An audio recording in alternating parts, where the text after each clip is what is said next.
Of India की notification आई है 10 सितंबर 2021 को, और अंडर दिस नोटिफिकेशन जितने भी डेट रिकवरी केसेस हैं डिफरेंट कोर्ट्स में पेंडिंग हैं। हमारी पूरी यूटी जम्मू कश्मीर के अंदर और लद्दाख यूटी के अंदर सारे के सारे cases date recovery tribunal Chandigarh को ट्रांसफ़र हुए हैं। तो जब ये नोटिफिकेशन वकला साहिबान के नोटिस में आई तो इमीडिएटली बार ने रिएक्शन अपना दिखाया। वो रिएक्शन जब हमारे नोटिस में कल आया तो शाम को बार एसोसिएशन की हमारी जो इलेक्टेड टीम है, हमने ये डिसाइड किया कि आज हम वर्क सस्पेंड करेंगे कि ये एक कैलकुलेटेड मूव है कि जम्मू की बार को आस्ता आस्ता करके वीक करने का। आप देखिए, पिछले 2.5 साल से हम कोई अजीब सी चीज़ें एक्सपीरियंस कर रहे हैं। 2 साल से ऊपर हो गया। हमारा रजिस्ट्रेशन वर्क था, वो पहले जुडिशल ऑफिसर्स करते थे, उसको इन्होंने ट्रांसफ़र करके रेवेन्यू ऑफिसर्स को भेज दिया। रेवेन्यू ऑफिसर्स के ऑफिसेस डिफरेंट जगहों पे स्कैटर्ड हैं जम्मू के अंदर। आगे हमारे लिए इजी एक काम था कि कोर्ट प्रीमिसेस के अंदर ही रजिस्ट्रेशन वर्क हो जाता था। उसके बाद कंज्यूमर कमीशन हमारा वाइंड अप हुआ। जब से यूटी बनी है, रीऑर्गेनाइजेशन एक्ट आया है, कंज्यूमर कमीशन हमारा वाइंड अप हुआ, कंज्यूमर फोरम्स वाइंड अप हुई।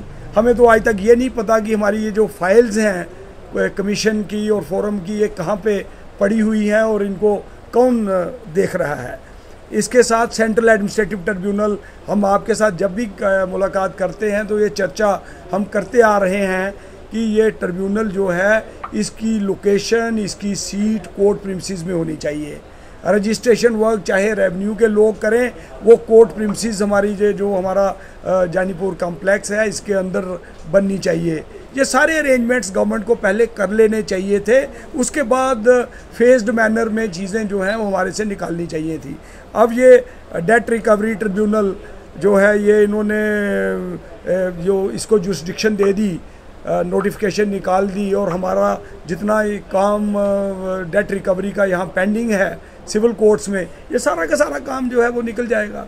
अब ये हमें तो समझ नहीं आ रही, ये शायद ये चाहते हैं कि हम ये जो काला कोट पहन के अपना काम कर रहे हैं, ये हमारा काला कोट भी खुलवाना चाहते हैं, हमारा गाउन भी खुलवाना चाहते हैं। ये एक किस इंटरेस्ट के साथ ये चीज़ें सारी होती जा रही हैं, इस बात की हमें समझ नहीं आ रही है।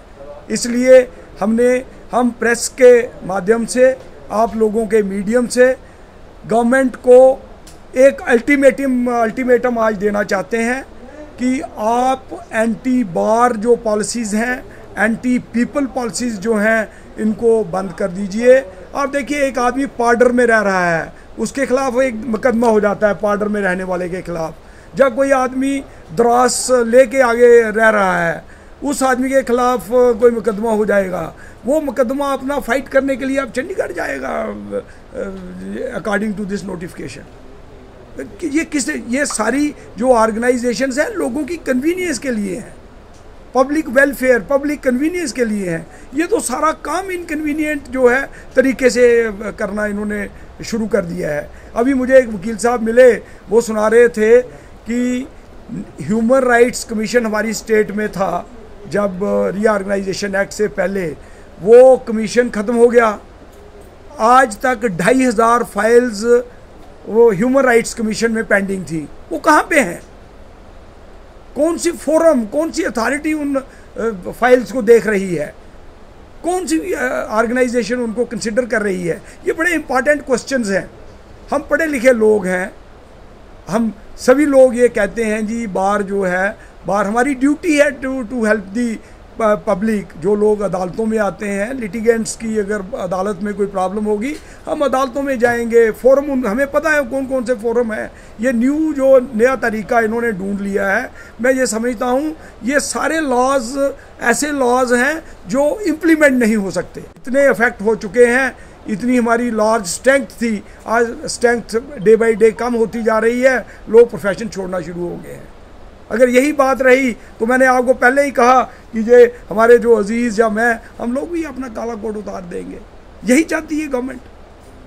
तो मैं गवर्नमेंट को, आज हम पूरी हमारे ऑफिस बीरर यहाँ बैठे हुए हैं, बाकी साथी सभी यहाँ हैं, कि अगर तो ये ट्रिब्यूनल जो है, ये जो नोटिफिकेशन है, इसको या तो रिवोक करें, अल्टरनेटिवली अगर इसका कोई बेंच बनना है, बेंच कोर्ट प्रिमिसेस के अंदर बनना चाहिए।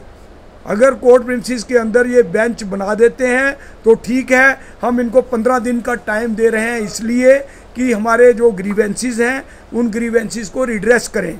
हम एक रिटर्न रिप्रेजेंटेशन भी भेजेंगे अथॉरिटीज़ को और अपनी पूरे ग्रीवेंसीज जो हैं उसमें डिटेल्ड ग्रीवेंसीज बताएंगे। अगर हमारे ग्रीवेंसीज रिड्रेस हो गए तो ठीक है, नहीं तो ये जो फाइट हमारी है, ये फाइट हम अल्टीमेटली स्ट्रीट्स में ले जाएंगे, क्योंकि अल्टीमेटली तो इससे आम जनता जो है, पब्लिक के लोग अफेक्ट होने जा रहे हैं और अफेक्ट हो गए हैं।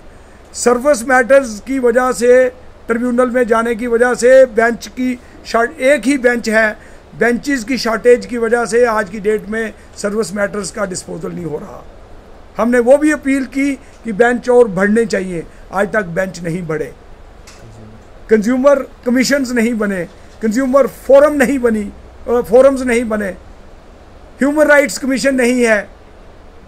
रजिस्ट्रेशन का वर्क हमारे बार के जो हमारे से पहले जो लीडर्स थे वो भी सारे यही बात कहते आ रहे हैं कि रजिस्ट्रेशन वर्क वकीलों के पास किसी जगह पे लाइए, अगर नहीं लाओगे तो हम ये अब अल्टीमेटम इसलिए दे रहे हैं कि हमारे पास और कोई ऑप्शन नहीं है।